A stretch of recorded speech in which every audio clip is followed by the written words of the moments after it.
Murder किए 302 में जाए। अभी जो है अभी वो नए सिरे से लागू किया जा रहा है, तो हम सभी लोगों का प्रयास है कि हम उस पर अपनी थोड़ी जानकारी बढ़ाएं और जो इसका उद्देश्य है नयापन लाने का, नई चीजें लागू करने का, नई आवश्यकताओं के तहत नए कानूनों को बांधने का, उसको गंभीरता से तभी पूरा कर पाएंगे जबकि हम सब लोग इसके बारे में सजग हों। ऐसा कोई एक सिर्फ डिपार्टमेंट इसको इम्प्लीमेंट करके इसकी उद्देश्यों की सफलता पे क्लेम नहीं कर पाएगा, कभी भी नहीं कर पाएगा। और आपके मन में वो कानून के प्रति, थानों के प्रति, पुलिस वालों के प्रति वैसा ही डर भी बना रहेगा या वैसी दुर्भावना बनी रहेगी कि नहीं पुलिस वाले सब दुष्ट होते हैं, पुलिस वाले सब टेढ़े ही होते हैं, पुलिस से ना दोस्ती अच्छी है और दुश्मनी तो करते ही अच्छी नहीं है। तो ये भ्रांति हटानी है। उसी कारण से ये कानून भी लाए गए हैं। कानून का उद्देश्य भी यही है। कानून का उद्देश्य है पारदर्शिता, ऐसी ट्रांसपेरेंट व्यवस्था लगाना जिसमें सबको सब चीजें पता चल सके, चाहे वो समयबद्धता के कारण लाई जा रही है कि डॉक्टर अगर मेडिकल कर रहा है तो 7 दिन में रिपोर्ट देनी पड़ेगी, पुलिस को 60 दिवस 90 दिवस में अपना क्राइम का इन्वेस्टिगेशन पूरा करना पड़ेगा। इन्वेस्टिगेशन पूरा करने के दौरान समय समय पे जो आवेदक था उसको सूचना देनी पड़ेगी क्या हुआ। जब चार्जशीट प्रस्तुत कर रहे हैं तो उसको सूचना देनी पड़ेगी, कॉपी मांगेगा तो उसको कॉपी भी देनी पड़ेगी, एफआईआर की कॉपी दे ही जाती है वो आगे भी देनी पड़ेगी। कोर्ट भी समयबद्ध सुनवाइयां करेगा, जब भी डिसीजन लेना आ जाएगा सुनवाई पूरी हो जाएगी, डिसीजन भी समयबद्ध देगा। तो वो पारदर्शिता लाने के ही ये प्रयास किए गए हैं जिसके तहत समयबद्धता के साथ साथ प्रक्रियाओं में जैसे पुलिस जो भी बयान अब आज के इस एक दिवसीय कार्यशाला में पुलिस में से यहाँ उपस्थित पुलिस अधीक्षक Shri Jitendra Shukla ji, commissioner SP साहबान, SP साहबान, CSP साहबान, यहाँ पर उपस्थित हमारे मीडिया के बंधुओं, लेडीज एंड जेंटलमैन, सबसे पहले तो मैं ये उम्मीद करता हूँ कि ये कार्यशाला है, आप में से काफ़ी लोग ने जब भी हम मिले हैं तो बोला कि हमारे लिए ये कार्यशाला आयोजन की जाए, तो उसका भी एक आज हम सार्थक उसको कर पाए हैं, जिस बात की खुशी है। दूसरा ये है कि आज आपका रोल यहाँ पर एक स्टूडेंट का ज़्यादा है पत्रकार की जगह पर, परंतु ऑफ कोर्स क्योंकि आपका काम भी है पत्रकारिता करना, तो दोनों चीज़ें आज हो जाएंगी। तो जो कानून के बारे में जानकारी होना आपको क्यों जरूरी है, इस बारे में आज बात करेंगे। दूसरा, ये जो कानून है इसके मेन मुद्दे क्या हैं जिसको आप लोगों को समझना जरूरी है एज ए सिटीजन और एज वेल एज ए पत्रकार। और तीसरा, हम आपसे क्या अपेक्षा करते हैं और जो लोग हैं, जनता है, जो आपसे क्या अपेक्षा करती है, उसके बारे में ब्रीफ में हम लोग आज चर्चा करेंगे। और उसके बाद आप लोगों को कोई अगर इस विषय पर सवाल होंगे तो उसको भी हम कोशिश करेंगे जवाब देने की। पहली बात मैं ये कहना चाहूँगा कि कानून नए हैं, तो हमारे लिए भी उतने ही नए हैं जितने कि आप लोगों के लिए हैं, परंतु क्योंकि हम इस फील्ड में काम करते हैं तो पिछले 3-4 महीने से हम लोग इसको लगातार इनको अध्ययन कर रहे हैं, ट्रेनिंग कर रहे हैं। तो इम्प्लीमेंटेशन में इसमें जो भी कमियां आएंगी या दिखेंगी, तो हमारा उद्देश्य और आप सबका भी यही उद्देश्य हम चाहेंगे होगा कि उसको सुधार कैसे करें ताकि जो है कानूनों की जो मंशा है उसको पूरा कर सकें। तो सबसे पहले ये जो कानून है, इनके जो 3 कानून, जैसे अभी एसपी साहब और एसपी साहब ने बताया, इनका मूल उद्देश्य है दंड से न्याय की ओर बढ़ना। बेसिकली इसमें जो भारतीय न्याय संहिता है, तो भारतीय न्याय संहिता जो है ये बेसिकली भारतीय दंड संहिता को रिप्लेस करके रखा गया है।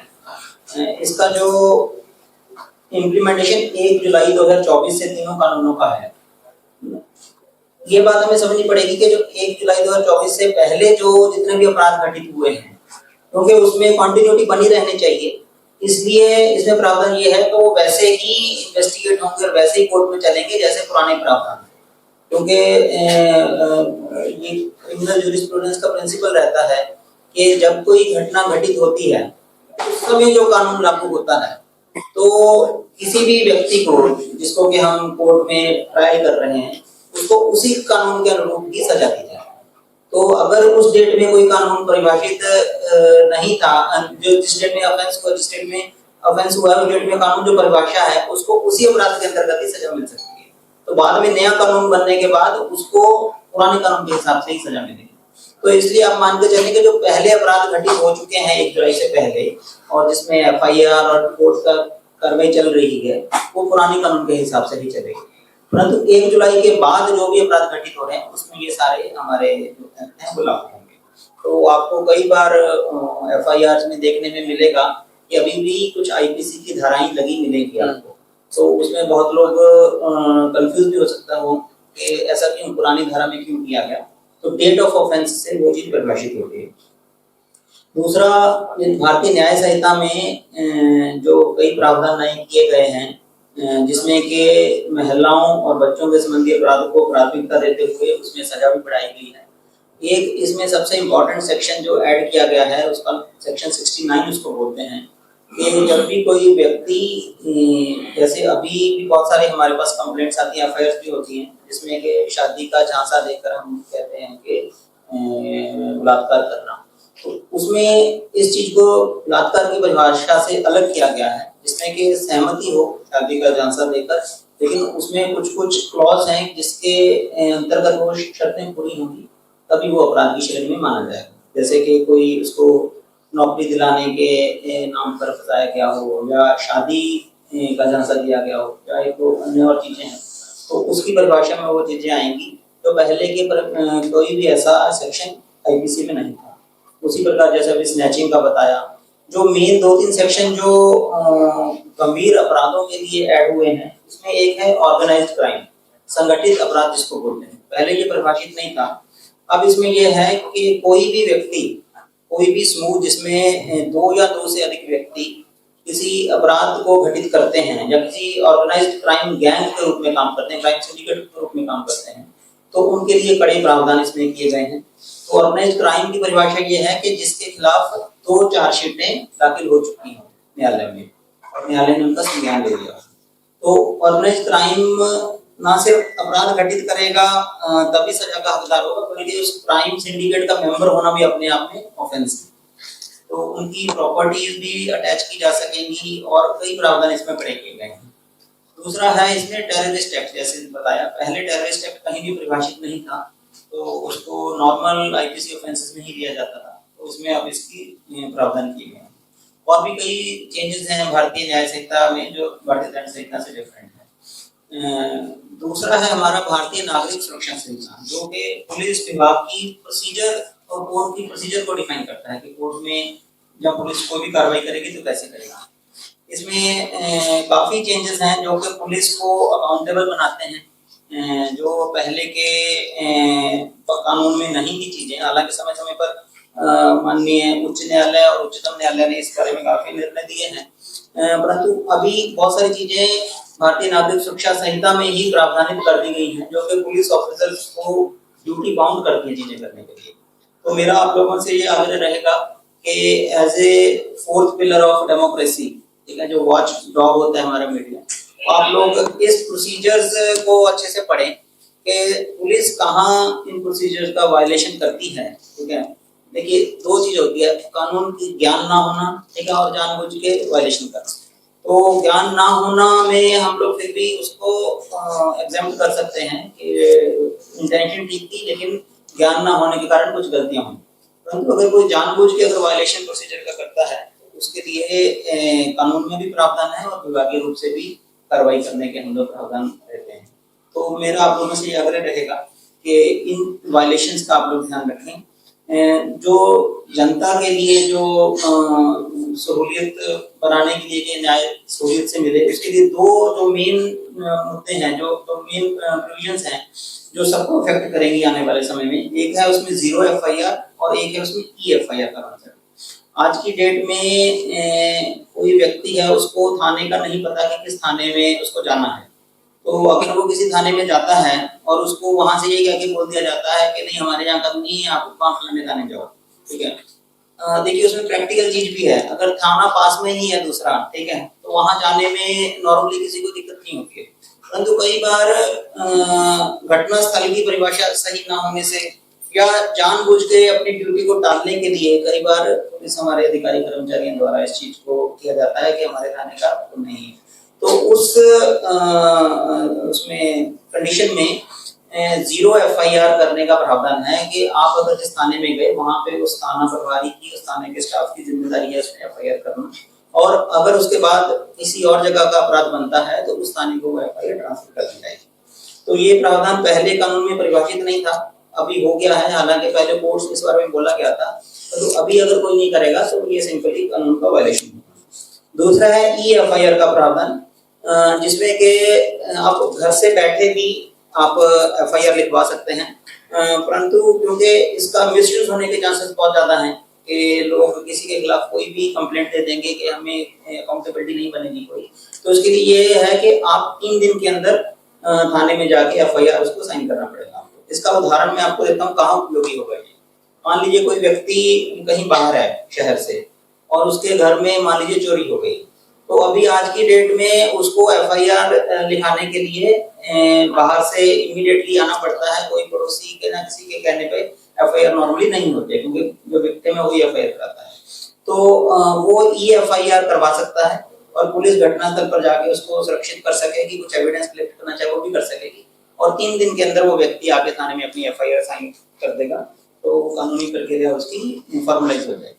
क्योंकि बहुत लोग इसका मिसयूज कर सकते हैं, इसलिए ये 3 दिन वाला प्रावधान इसमें रखा गया है।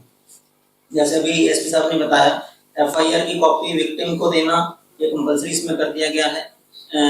हालांकि पहले भी ये प्रावधान था, परंतु इसमें अभी स्पष्ट रूप से लिख दिया गया है। तो अगर कोई FIR की कॉपी विक्टिम को नहीं मिलती है तो उस पर पुलिसकर्मी की वो लापरवाही मानी जाएगी। साथ ही एक जो प्रावधान इसमें किया गया है कि इन्वेस्टिगेशन की जो प्रोग्रेस है, अभी आज की डेट में अगर कोई FIR कराता है तो उसको नहीं पता चलता कि आगे क्या हुआ, कि फाइनली वो किसी के लिंक से पड़ोस से पूछ ले तो पूछ ले, अदरवाइज डायरेक्टली उसका कोई अधिकार नहीं आज की डेट में है। मतलब 1 जुलाई से पहले था कि FIR उसकी इन्वेस्टिगेशन की प्रोग्रेस उसको पता चले, परंतु इस कानून में 90 दिन के बाद, FIR होने के 90 दिन के बाद उसको पूरी इन्वेस्टिगेशन की प्रोग्रेस पुलिस को बतानी पड़ेगी, इवन चार्जशीट की कॉपी भी उसको दी जाएगी। तो ये विक्टिम को देखते हुए कि उसको पता चलेगा कि उसकी इन्वेस्टिगेशन किस हद तक सही हुई है या नहीं हुई, वो उस चीज को देख सकेगा। टेक्नोलॉजी का यूज करने के लिए इन कानूनों ने बहुत ज्यादा कोशिश की है कि मैक्सिमम टेक्नोलॉजी का यूज हो। जो BNSS भारतीय नागरिक सुरक्षा संहिता की धारा 530 है, अगर इसको आप पढ़ेंगे तो उसमें यह प्रावधान है कि फ्यूचर में टोटली पेपरलेस जो है सारी प्रोसीजर हो, वो ट्रायल से लेके अपील वगैरह इन्वेस्टिगेशन सारी चीजें मैक्सिमम जितनी पेपरलेस हो सके उसके बारे में इसमें प्रावधान है। जैसे कि वीडियो कॉन्फ्रेंसिंग के माध्यम से न्यायालय में बयान होने, गवाहियां होनी, अक्यूज्ड को पेश करना, अभी आज की डेट में भी प्रावधान है कुछ, परंतु कानून में डायरेक्ट प्रावधान ना होने के कारण उसकी रिस्पॉन्सिबिलिटी कोर्ट्स की या हमारे जेल प्रशासन की या इवन पुलिस की उसमें नहीं बनती है। तो धीरे धीरे इसमें गवर्नमेंट को और हमारे प्रशासन को इसमें इंफ्रास्ट्रक्चर क्रिएट करना पड़ेगा धीरे धीरे, ताकि maximum cases audio video recording के माध्यम से किए जा सके। तो इसमें भी विक्टिम को न्याय मिलने की ज्यादा चांसेस हैं जल्दी मिलने के। तो जैसा भी SP साहब ने भी बताया कि इस नए भारतीय नागरिक सुरक्षा संहिता में जो टाइम लाइंस डिफाइन की गई हैं हर एक स्टेप पे, चाहे वो इन्वेस्टिगेशन हो, चाहे डॉक्टर की रिपोर्ट हो, चाहे वो न्यायालय में चार्ज फ्रेमिंग स्टेज हो, चाहे वो बहस का मुद्दा हो, जजमेंट देने का हो, हर के लिए टाइम फिक्स किया गया है। तो इससे एक फायदा ये होगा कि जो जैसे पहले बहुत न्याय मिलने में देरी होती है, जैसे बोलते हैं justice delayed is justice denied, तो वो चीज से अभी मुक्ति मिलने के चांसेस हैं इन कानूनों के इम्प्लीमेंट होने के बाद। तो ये भी एक अच्छा इसमें इंट्रोड्यूस किया गया है। अब आते हैं भारतीय साक्ष्य अधिनियम पे। साक्ष्य अधिनियम जो है वो ऑलमोस्ट सेम है, एक्सेप्ट कुछ ऐसी चीजें इसमें ऐड की गई हैं जो कि पुलिस के लिए भी अच्छी रहेंगी और कोर्ट्स के लिए भी अच्छी रहेंगी। उसका ये है कि आपके जो भी इलेक्ट्रॉनिक एविडेंस है उसकी जो एडमिसिबिलिटी होती है वो एडमिसिबिलिटी इसमें कैसे की जानी है उसको सरल किया गया है और उसको प्रावधानित किया गया कि कौन कौन से रिकॉर्ड कैसे उसमें एडमिसिबल होंगे। तो पहले कोर्ट्स में इलेक्ट्रॉनिक एविडेंस को एडमिसिबल कराने के लिए काफी मशक्कत करनी पड़ती थी। अब मुझे पूरी उम्मीद है कि इससे वो चीजें सरल हो जाएंगी और न्याय मिलने में इसमें लोगों को आसानी होगी। तो मैं इन कानूनों के बारे में ब्रीफ में तो यही था। बाकी हमारे कुछ लोगों के सुझाव थे, हमारे कुछ साथियों के, कि इसके बारे में हम डेली नहीं तो कम से कम हफ्ते में 2-3 दिन जो मेन हमारे सेक्शंस हैं, पहले क्या था और अभी क्या है, इसके बारे में हम कुछ नोट दे सकते हैं ताकि आप लोग उसको खुद भी पढ़ सकेंगे और जनता तक भी पहुंचा सकेंगे। तो उसका हम लोग प्रयास करेंगे उसको इंस्टीट्यूशनलाइज करने का, कि हमारी तरफ से एक संक्षिप्त आर्टिकल टाइप का उसमें बन जाए कि क्या प्रावधान पहले थे और नया क्या है, कैसे क्या चेंज हुआ है। धीरे धीरे एक 2 आर्टिकल डेली टाइप के हो जाए तो ज्यादा अच्छा रहेगा, क्योंकि पढ़ने के लिए इतनी मोटी बुक है ही तो वो लोगों तक नहीं पहुंच पाएगा। साथ ही हम उसमें साइबर क्राइम से कैसे बचना है उसके बारे में भी आर्टिकल्स लिखना आप लोगों को शुरू करेंगे। तो मुझे पूरी उम्मीद है कि जो भी जनता के फायदे के लिए ये कानून बने हैं, जो भी प्रावधान बनाए गए हैं, उसको आप लोगों के माध्यम से पब्लिक तक भी पहुंच जाएंगे और आप लोग खुद भी इसको पढ़ के एक वॉच डॉग की तरह काम करेंगे। और एक हमारी जो मंशा सिस्टम सुधारने की रहेगी, तो इसमें हम लोग पॉजिटिव फीडबैक और नेगेटिव फीडबैक दोनों हैं, उसको हम लोग पूरा सही तरीके से एक्सेप्ट करेंगे और जो जहाँ सुधार होने की गुंजाइश है वो जरूर करेंगे। तो आप लोग आज यहाँ पर आए और उसके लिए मैं धन्यवाद देता हूँ। और अभी आप लोग पूछना चाहते हैं तो उसके लिए हम लोग अपने ऑर्डर एफआईआर के लिए सभी थानों की ईमेल आईडी जारी की गई है और थानों की ईमेल आईडी के साथ साथ थानों के फोन नंबर जारी किए गए हैं जिनमें आप व्हाट्सएप पे डाल सकते हैं। साथ ही साथ कंट्रोल रूम का जो ईमेल आईडी है और कंट्रोल रूम का जो नंबर है उसको भी जारी किया गया है कि अगर आप थाने पे नहीं लग रहा है तो आप कंट्रोल रूम जो पुलिस कंट्रोल रूम है उसका ईमेल आईडी है इसका ना मैं अभी शेयर कर दूंगा आप लोगों को। फिर से अभी उसका पूरे थानों की ईमेल आईडी और कंट्रोल रूम वो भी हम लोग आपको शेयर कर दे रहे हैं, उस ग्रुप में डाल देंगे तो वो पूरा सभी को आप लोग भी प्रचारित कर देंगे तो अच्छा रहेगा, क्योंकि आप उस पे मेल भी कर सकते हैं और उन नंबर्स पे आप अपनी शिकायत व्हाट्सएप भी कर सकते हैं। पॉइंट और था मेरा, आप लोग प्ले स्टोर पे जाके एनसीआरबी संकलन ऐसा टाइप करेंगे तो वहाँ पे एक ऐप आएगी। उस ऐप में ये तीनों कानूनों के सारे सेक्शंस उसमें आपको सर्च करने से मिल जाएंगे पढ़ने के लिए। इंग्लिश में है लेकिन, तो उसको आप लोग रेफर करना चाहें जब भी कर सकते हैं। उसका हिंदी वर्जन अभी नहीं आया, हिंदी वर्जन आ जाएगा वो भी हम शेयर कर देंगे। लेकिन फिलहाल के लिए एनसीआरबी संकलन एक रेडी रेफरेंस, आप कभी भी उसको देखना चाहें पढ़ना चाहें, क्योंकि हर जगह उठा के लेके आना संभव नहीं होता, उसको आप लोग कर सकते हैं। सर 72 घंटे का जो आपने किसी कारण बाहर आने का प्रमाण है, पता नहीं कि फॉरेन में होगा, यदि नहीं आ सका तो उसको किस रूप में ट्रीट करेंगे? वो एज ए कंप्लेंट जैसी वो पड़ी रहेगी, वो एफआईआर नहीं मानेगी। जब वो आएंगे तब मानेंगे, तब फिर उनसे फिर हम फ्रेश कंप्लेंट लेके एफआईआर करेंगे। अगर आप 72 घंटे में आके साइन नहीं किए तो जैसी कंप्लेंट अभी आप फाइल कर देते हो तो हम कंप्लेंट जैसे उसको ट्रीट करके हम अपने पास ही रख देंगे। तो उसको पुलिस कार्रवाई होगी कि नहीं होगी? अगर ऐसा लगेगा कि आपके आए बिना ऐसा कुछ संवेदनशील या कुछ दिख रहा है तो होगी, और अगर नहीं आए तो जैसे कुछ मुद्दे होते हैं जिनमें शासन पक्षकार बनता है, जैसे आर्म्स एक्ट है, हत्या हो गई या बाकी ऐसा कोई संवेदनशील मुद्दा है जिसपे शासन की तरफ से भी कंप्लेंट हम पुलिस की तरफ से लेते हैं कि पुलिस वाला एक कंप्लेनेंट बनता है और शासन की तरफ से करते हैं, तो तो ऐसे कुछ संवेदनशील मुद्दे होंगे जिसमें हमको कंटेंट दिखा तो और जांच में पाया गया कि 3 दिन में कि ऐसा कुछ है, तो हम शासन की तरफ से FIR उस पर लॉन्च करेंगे। और अगर ऐसा कुछ नहीं दिख रहा है तो फिर कार्यवाही भी होना मुश्किल। यदि कोई अंडरटेकिंग देखे कि भाई मैं बाहर हूँ, मैंने मेल किया अपना, आना पड़ेगा ही 3 दिन में, इसलिए इसमें एक्चुअली ये है वो वो किसी को कोई अपॉइंट करना है, किसी का भाई आ सकता है, पुलिस आ सकता घटना किस टाइप की है वो उसको है, डिपेंड करता है। वही तो डेफिनेटली आज की डेट में भी देखिए अपराध कोई भी घटित होता है तो FIR उसमें कोई भी करा सकता है, उसमें कोई इशू नहीं रहता कि FIR जिसके साथ घटना घटित हुई है वही कराएगा, उसका पड़ोसी भी करा सकता है, उसके रिश्तेदार भी करा सकते हैं। तो नॉर्मली क्या होता है कि किसी के लिए कोई जिम्मेदारी देने को तैयार नहीं होता रिपोर्ट कराने के लिए। उसमें अगर पड़ोसी कराना चाहे तो करा सकते हैं। जैसे चोरी नहीं है, मान लीजिए चोरी हो जाती है तो पड़ोसी अगर FIR करा रहा है तो हम उसके FIR लेते हैं, लेकिन FIR में वो डिटेल तो नहीं दे पाएगा ना कि क्या चोरी हुई, कितनी चोरी हुई, क्या क्या सामान गया, वो तो उसको पता नहीं होगा। बहुत सारी कॉम्प्लिकेशंस होती है जो आवेदक के आए बिना पॉसिबल नहीं होता है FIR को फ्रेम करना।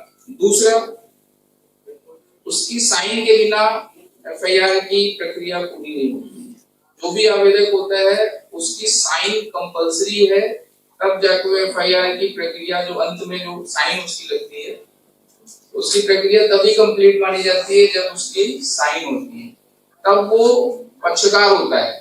मतलब हम पढ़ते हैं ना ये विरुद्ध ये, तो पक्षकार तब बनता है जब वो साइन करके कंप्लीट करता है। तो वो तो 3 दिन में आना ही पड़ेगा, और नहीं आते तो फिर जनरली जैसे नॉर्मल FIR होती है कि जब आप आओगे तब ले। एक चीज और सर, रिश्वत को लेके इसमें कोई स्पष्टीकरण है क्या? रिश्वत लेना और रिश्वत देना दोनों अपन अपराध के श्रेणी में रखते हैं। एक्चुअली इसके लिए एक स्पेशल एक्ट है, प्रिवेंशन ऑफ करप्शन एक्ट, अलग से एक्ट है। वो जब स्पेशल एक्ट होता है ना तो ये जो जनरल एक्ट है उसको प्रेसिडेंसी मैं इसमें जाता, अभी घटना जो तेजी से बढ़ी है कि मैं इसको नौकरी के नाम पे 5 लाख दिया, आप तुरंत यहाँ नौकरी के नाम पे 5 लाख दिया, वो बड़ा देने वाले पे कार्रवाई कोई प्रावधान है? मैंने उसको रिश्वत दिया 5 लाख पर, उसको है ना वही प्रिवेंशन ऑफ करप्शन एक्ट है जिसमें अभी तक तो मैंने जो देता है देने वाले भी आपने कार्रवाई की है। नहीं, आप समझिए बात। प्रिवेंशन ऑफ अभी जो कार्रवाइयां हो रही है आप किस में दर्ज कराने जाते हैं? आप चाहते हैं कि मेरे साथ छल हुआ है, वो छल में दर्ज होता है, धोखे में दर्ज होता है। प्रिवेंशन ऑफ करप्शन एक्ट पे कार्रवाइयां करने का एजेंसी बनाई गई है, ACB एंटी करप्शन ब्यूरो, और बाकी से वो दोनों तरफ कर रहे हैं, वो जो दे रहा है उसको भी और जो ले रहा है उसको भी, उन दोनों को निपटा रहे हैं। तो ऐसे सेक्शन है, ऐसे प्रावधान है।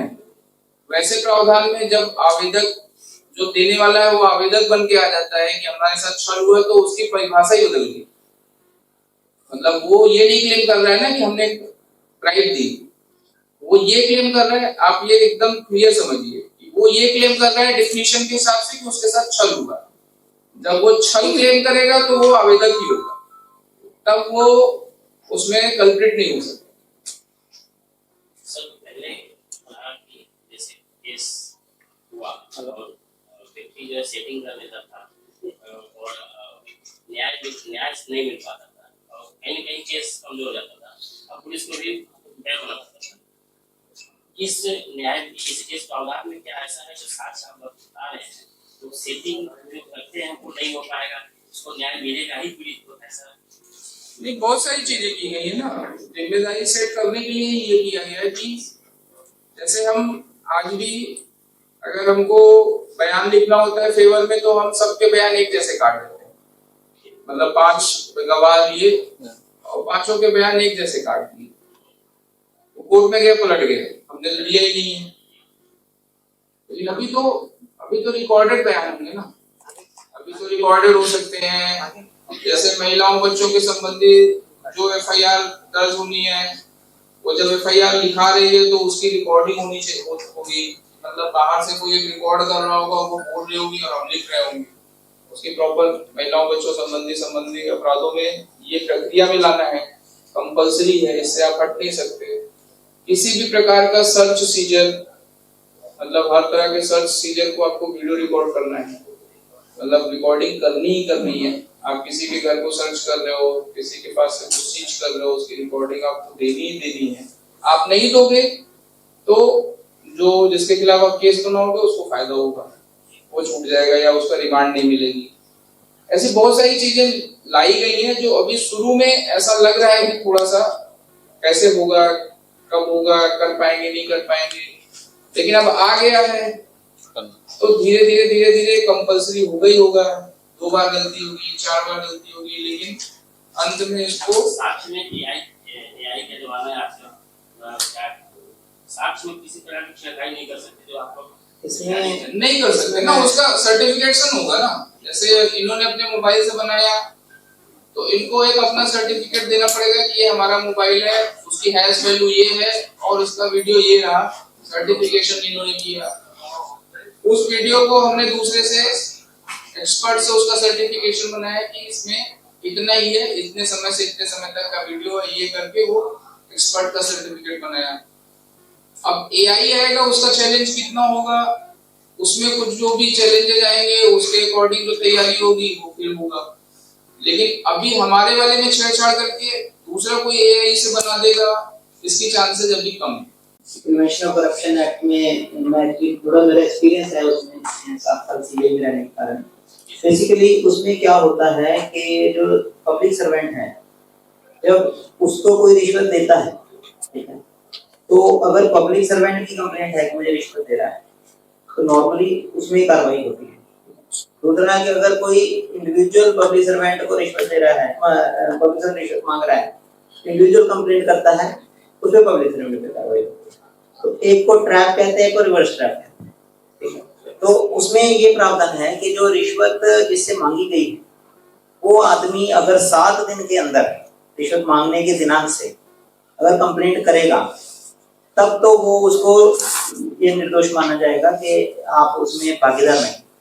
परंतु अगर 7 दिन बीत गए और उसके बाद उसको कहीं याद आ गया 3 महीने बाद कि मैंने तो उसमें रिश्वत उसने ली थी, मैंने दी थी, बाद जाके मैं कंप्लेंट कर रहा, तब उसको उसका भी भागीदार। तो नॉर्मली जो हम छल वाले केस कहते हैं इसमें जो आदमी इन्वॉल्व है नॉर्मली इसमें जो पब्लिक सर्वेंट नहीं होते हैं जो, तो इसलिए उसमें प्रिवेंशन ऑफ करप्शन एक्ट कभी नॉर्मली नहीं लगाने का उसमें हो रहता है। परंतु अगर डिटेल इन्वेस्टिगेशन हो और पब्लिक सर्वेंट का कुछ रोल आए तो प्रिवेंशन ऑफ करप्शन एक्ट भी लग सकता है। नौकरी दिलाने के नाम पर, नौकरी देने में कोई पैसे की व्यवस्था है ही नहीं अपने यहाँ। मैं नौकरी दिलाऊंगा पैसा दूंगा, ऐसा कोई एजेंसी भी नहीं है कि मतलब सिस्टम भी नहीं है।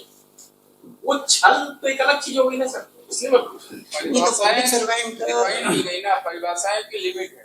जैसे सेम इसी का उलट उदाहरण दूंगा, शादी के नाम पे मतलब झांसा देख के सेक्सुअल रिलेशन, आखिर अंत में मजबूरी है ना, डिफिनेशन उसको बनानी पड़ रही है क्योंकि आपको वो क्राइम जैसा बढ़ रहा है।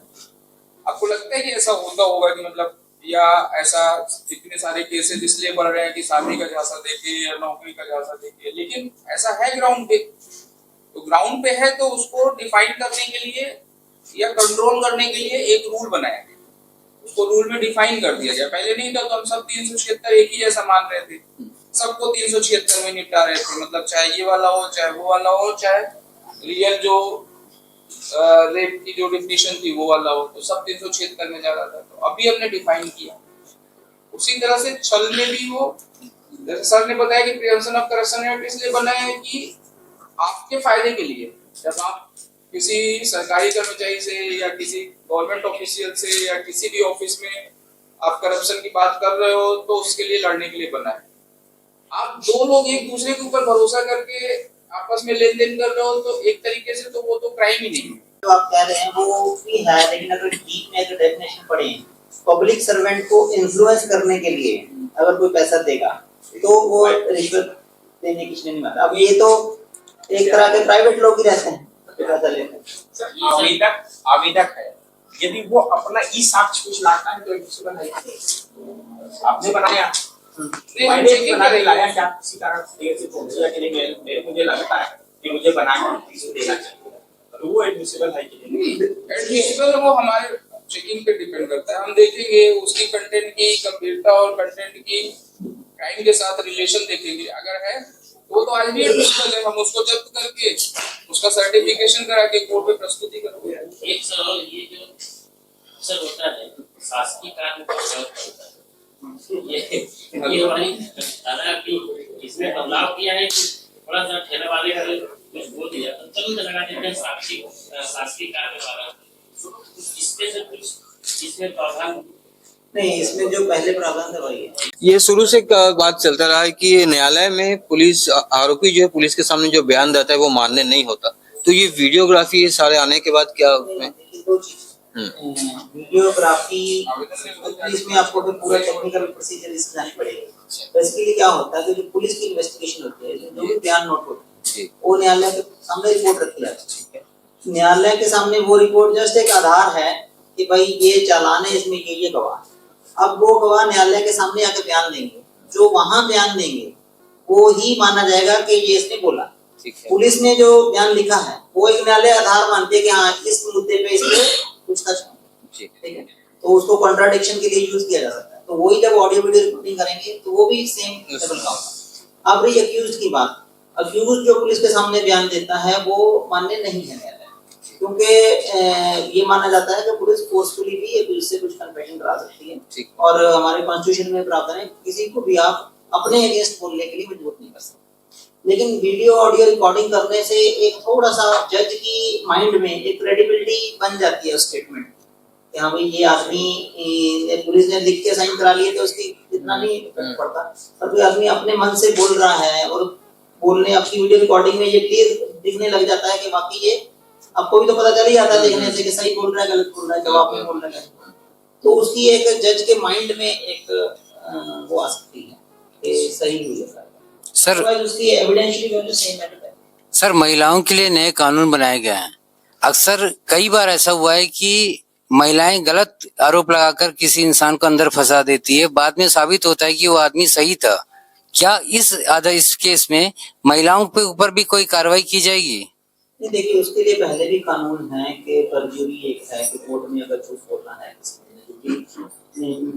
झूठी शिकायत करनी है, उसके लिए भी प्रावधान है पहले से। लेकिन उसमें ये रहता है कि जो विक्टिम इन द सेंस के जो अक्यूज है बाद में जो झूठा फंस गया था उसको कोर्ट में कंप्लेंट करें, कोर्ट में अगर कंप्लेंट करेंगे। सर, पॉलीग्राफ टेस्ट के ऊपर में कोई नए कानून बने सर? नहीं, अभी वो एक इन्वेस्टिगेटिव प्रोसीजर है उसका कानून सर, 111 जो संगठित अपराध को परिभाषित करता है तो उसकी उपयोगिता कैसे आप तय करेंगे? जैसे कि दो उदाहरण के साथ पूछता हूँ। छावनी थाना का दोनों मामला है, परसों कार्रवाई 29 सेक्रेटरी था, उसमें 7 आरोपी पकड़े गए, 7-8 आरोपी, वो भी संगठित अपराध था, लेकिन उसमें आप 3, 4, 5, 7 की धारा में कार्रवाई तो 111 में कल वैसी गांजा पकड़ाया, वहां पर 2 आरोपी पकड़ाया। जैसे कि आपने बताया कि 2 या 2 से अधिक आरोपी यदि उसमें शामिल होते हैं वो 111 इसमें लग सकता है, जिसमें आजीवन कारावास की सजा का प्रावधान। तो ये धारा की उपयोगिता अपन तय कर सकते हैं कि इसमें लगना चाहिए या नहीं लगना चाहिए, पुलिस तय करेगी कि अपनी अपराध पे डिपेंड लगना ही चाहिए अगर संगठित होता है तो? नहीं, ये डेफिनेटली पुलिस को ये देखना है कि जो ऑर्गेनाइज्ड क्राइम का सेक्शन 111 है उसमें जो भी प्रावधान है, पहली बात तो आपको प्रूव करना पड़ेगा कि as a organised crime syndicate वो काम कर रहे थे 2 या 2 से अधिक। फिर आपको ये प्रूव करना पड़ेगा कि उस सिंडिकेट के विरुद्ध 2 से ज्यादा चार्जशीट्स हैं और न्यायालय ने संज्ञान ले लिया है चार्जशीट्स, और जो व्यक्ति ऑफेंस कर रहे हैं वो इस सिंडिकेट का पार्ट है।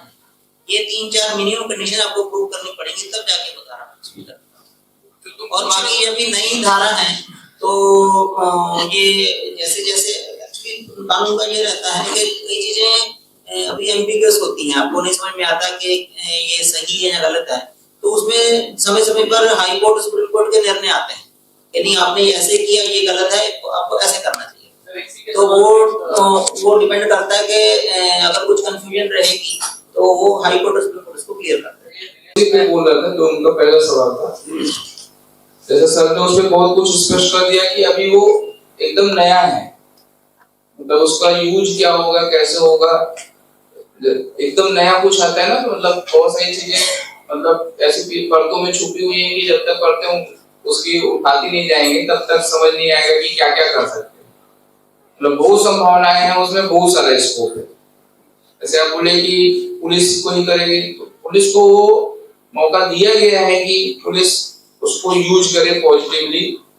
संगठित अपराध या संगठित गिरोह कौन है उसको डिफाइन कर दे अपने लिखा पढ़ी से। जैसे हमने बोला है कि 2 चार्जशीट लगनी है, या कानून बोलता है कि 2 चार्जशीट लगनी है, 2 चार्जशीट का संज्ञान लेना है, उस समूह के बारे में हमारी लिखा पढ़ी है। पुलिस को मौका दिया गया है।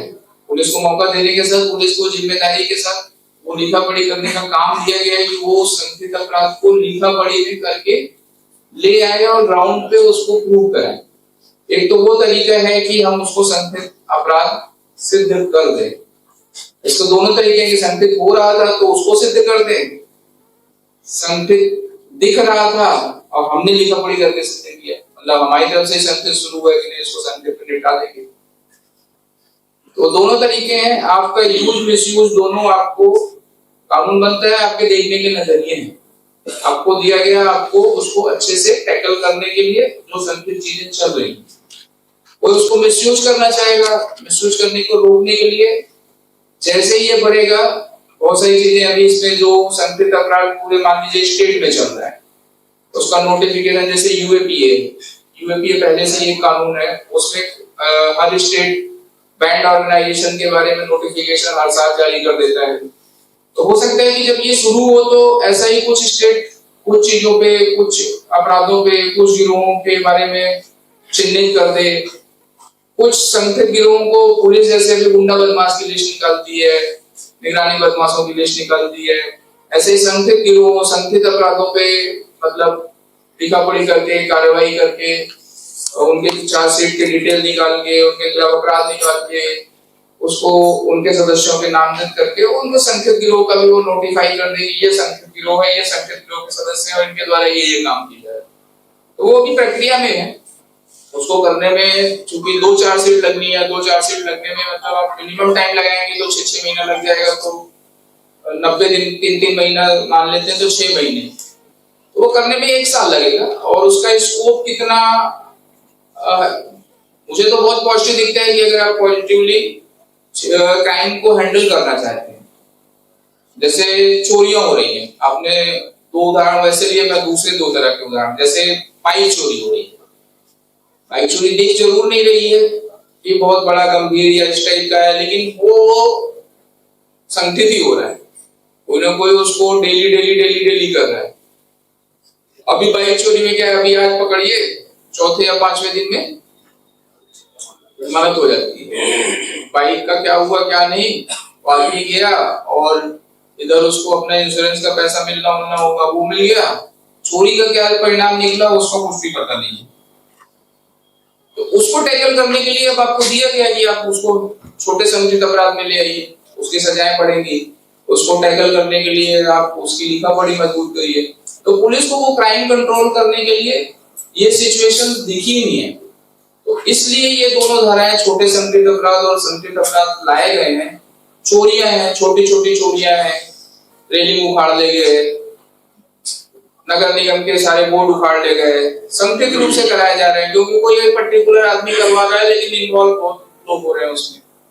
तो उन लोगों को टैकल करने के लिए बनाया गया है। अभी यूज करेंगे तो बहुत फायदा है। एक मिनट आपका मैं और बढ़ा दूं, आपका 420 वाला मैं बताता हूँ। इसमें डिसाइड कौन करेगा सर कि ये संगठित है या नहीं? पुलिस डिसाइड करेगी, पुलिस डिसाइड करेगी। वो सही बात है, लेकिन जैसे आवेदक को लग रहा है कि ये संगठित क्राइम हो रहा है, मान लीजिए मुझे किसी ने आवेदक के लगने से नहीं, मैं बताया ना 2 चार्जशीट बनानी पड़ेगी, आवेदक को कैसे पता है? प्रक्रिया पूरी करनी पड़ेगी ना आपको 4 5 6 8 महीने करना है ना। कोर्ट संज्ञान तभी लेगी जब कोर्ट के सामने तथ्य रखे जाएंगे कि ये संगठित अपराध है।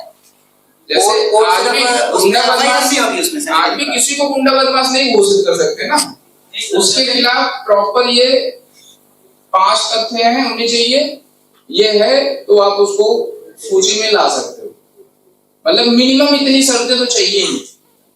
वैसे ही उसमें भी कुछ मिनिमम शर्तें लगाई गई हैं जिसका निर्धारण, जिसका कार्यवाही, जिसकी सारी प्रोसीजर पुलिस को दी गई है कि आप करिए और फिर घोषित कर दीजिए। इसमें एक और पॉइंट है, जैसे कोई आवेदिका कहती थी मुझे मेरे साथ छेड़खानी, तो उसके आधार पर पुलिस कार्रवाई नहीं करती। अगर वो कहती है कि मेरे साथ बलात्कार हुआ है तो उसके आधार पर बलात्कार के सिस्टम को चेक किया जाता है या अपराध दर्ज किया जाता है। वैसे अगर किसी व्यक्ति को एक आदमी को फंसाता है तो एक व्यक्ति के खिलाफ आदमी अपराधी है, उसके खिलाफ आप कोई भी एक्टिविटी लेंगे। अगर कोई इसको संगठित रूप से मरवाता है तो उसके नाम लेगा आवेदन में, तो उसके आधार पर संगठित अपराध की श्रेणी में क्या आवेदक को ये अधिकार है कि उस तरह के आवेदन प्रस्तुत नहीं है। नहीं, एक्चुअली ये है कि अगर आवेदन देता है आवेदन का कि ऑर्गेनाइज्ड क्राइम सिंडिकेट के ये सदस्य हैं, ठीक है, इनके खिलाफ ये 2 चार्जशीट ऑलरेडी हो चुकी हैं, इनमें कोर्ट ने संज्ञान लिया है और इन्होंने अभी ये अपराध घटित किया है एज ए सदस्य of that organised crime syndicate, ठीक है।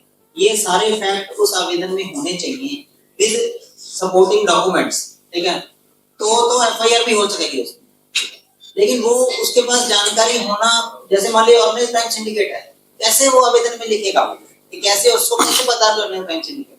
ऐसे थोड़ी है कि लिख देगा ये 4 लोग से ऑर्गेनाइज्ड क्राइम सिंडिकेट है और उसको हम एफआईआर में ले लेंगे, वो तो पॉसिबल नहीं है। तो कहती ना सर मेरे 4 लोगों में बलात्कार है तो उसके अलावा बलात्कार के 4 लोगों को दर्ज।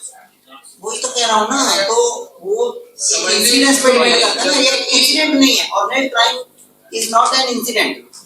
ये आपको उस जो गैंग है उसकी जो सदस्यता है वो सारी प्रूव करनी पड़ती है, तब जाके वो इंसिडेंट वो माना जाएगा। जैसे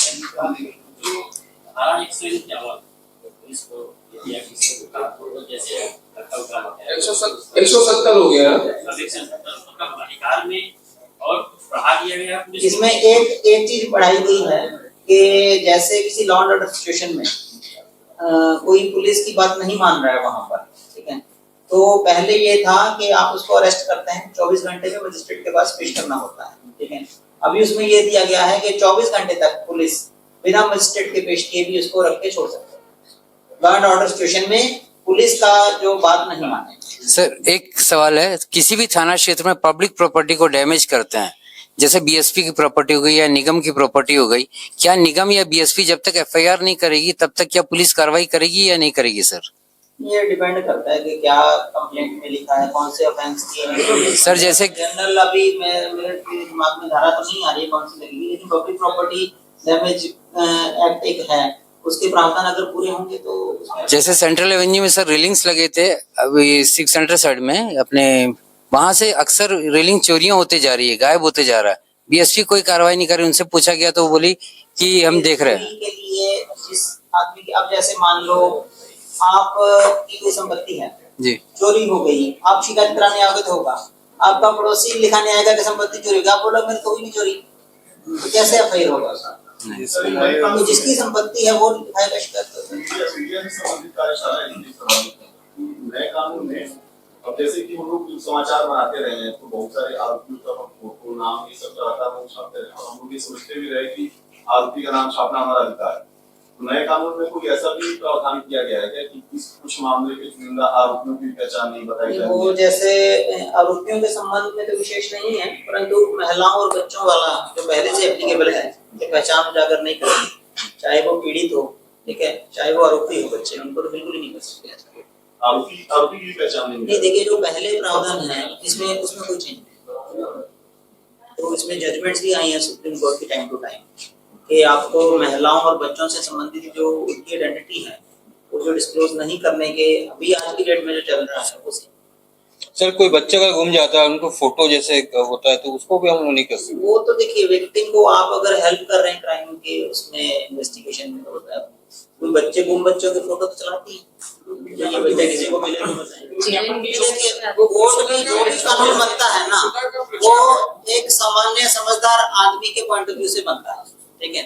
अब कोई आदमी अगर किसी बच्चे को गुम हुए को पकड़वाने में हेल्प करने के लिए अगर फोटो चला रहा है कि ढूंढ मिल जाए तो उसमें किसी को ऑब्जेक्शन नहीं होगी, लेकिन अगर उसके साथ कुछ गलत हुआ है और उस तथ्य को उजागर कर रहा है, उसकी पहचान उजागर कर रहा है, फिर वो ठीक है।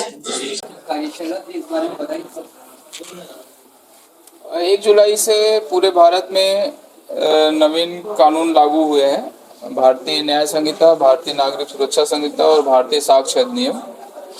उन कार्यशाला उसको लागू होने के पहले पूरे देश में, इवन दुर्ग जिले में जिला पुलिस द्वारा कई सारी ऐसी कार्यशालाएं आयोजित की गई जिसके माध्यम से पूरे जिले के लोगों को अलग अलग स्टेक होल्डर्स को नए कानूनों के संदर्भ में हमने उसको जो धाराएं हैं नई आई हैं, जो नए प्रावधान रखे गए हैं, जो पब्लिक के लिए अच्छी चीज़ें उसमें लाई गई हैं, उसको पहुंचाने का प्रयास किया है। उसी तारतम्य में आज मीडिया समूह के लोगों के लिए भी आज वो कार्यशाला रखी गई थी, जिसके माध्यम से ये समझाने और संदेश देने का प्रयास किया गया कि कैसे कानून की जानकारी के साथ व्यवस्थाओं को और अच्छे बनाया जा सकता है। जो कानून को इम्प्लीमेंट करने वाली एजेंसीज हैं उनको कैसे जिम्मेदार और उत्तरदायित्वपूर्ण बनाया जा सकता है, उसके संदर्भ में सारी डिस्कशंस हुए और हमारे द्वारा ये चीज़ें रखी गई हैं कि मतलब जितना ही कानून की जानकारी रहे उतना ही कानून का अच्छा उपयोग किया जा सकता है। तो मीडिया के बंधुओं को भी उसी के संदर्भ में जानकारी अवेलेबल कराई गई है और उम्मीद किया जा रहा है कि जैसे ही चौथा स्तंभ जो जिम्मेदारी से काम करता है वो कानूनों के संदर्भ में भी अपनी जिम्मेदारी समझेगा और न सिर्फ इस कार्यशाला का उपयोग करेगा बल्कि इसके बाद भी कानून के संदर्भ में अपनी जानकारी बढ़ा के पुलिस के भी काम में पूरा अपनी सहभागिता और जिम्मेदारी निभाएगा। सर, आम जनता इस कानून को कहाँ से पढ़ सकती है, कौन से वेबसाइट या ऐप, उसके बारे में बताएंगे? अभी किसी में भी कहीं पे भी गूगल में आप बीएनएस या बीएनएसएस डालेंगे तो आपको उसका पीडीएफ या हिंदी फॉन्ट या विभिन्न साइट्स मिल जाएंगी। भारतीय न्याय संहिता, भारतीय नागरिक सुरक्षा संहिता के नाम से एनसीआरबी ने या गवर्नमेंट ने बीपीआरएनडी ने बहुत सारे पोर्टल और अपनी हेल्पलाइन नंबर लगा के रखी है। उस पर भी आप जब भी आप उस पर जाएंगे तो नए कानूनों से संबंधित बहुत सारी प्रावधान और बहुत सारी जानकारियां अवेलेबल की गई। सर, सोशल मीडिया में कई भ्रामक वीडियो चल रही है इस नए कानून के बारे में, इस बारे में आप क्या कहेंगे? ये कार्यशाला या ऐसी कार्यशालाएं इसलिए आयोजित की जा रही हैं कि आप लोग किसी भी भ्रामक चीज़ों में नहीं आए, स्वयं से पढ़ें और पढ़ के उसको देखें और खुद से एनालिसिस करें कि क्या सही और क्या गलत है।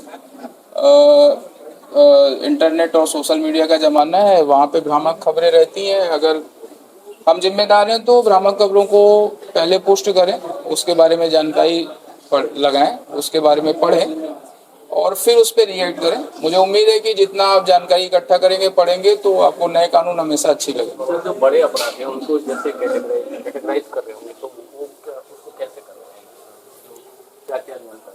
इस नए कानून में अभी जैसे 111 के तहत आया हुआ है, बीएनएस की धारा 111 ने संगठित अपराध और बीएनएस की धारा 113 ने आतंकवादी घटनाओं को परिभाषित किया हुआ है। तो उसके तहत पुलिस को बहुत सारी जिम्मेदारी और बहुत सारी उत्तरदायित्व दिए गए हैं।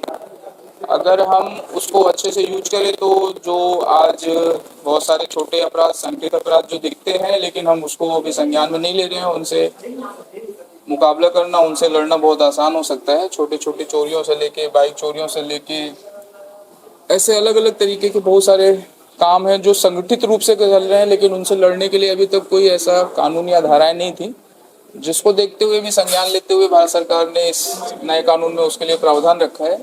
तो उनका जैसे यूज होगा तो मुझे लगता है कि इन सब जो अपराध हैं जिनमें सजाएं बहुत कम थी या जमानत बहुत जल्दी हो जाती थी, उस पर कंट्रोल मिलेगा और इनके सदस्यों पे जो ये संगठित अपराधों में रहते हैं उनको टैकल करने में आसानी होगी। सर, इसमें इम्प्लीमेंटेशन एक बहुत बड़ा टास्क लगेगा, जैसे रिपोर्ट्स में बल की कमी है और जो साक्ष्य एविडेंस कलेक्ट करेंगे, वीडियो साक्ष्य, उसको प्रेजेंटेशन करना रहेगा।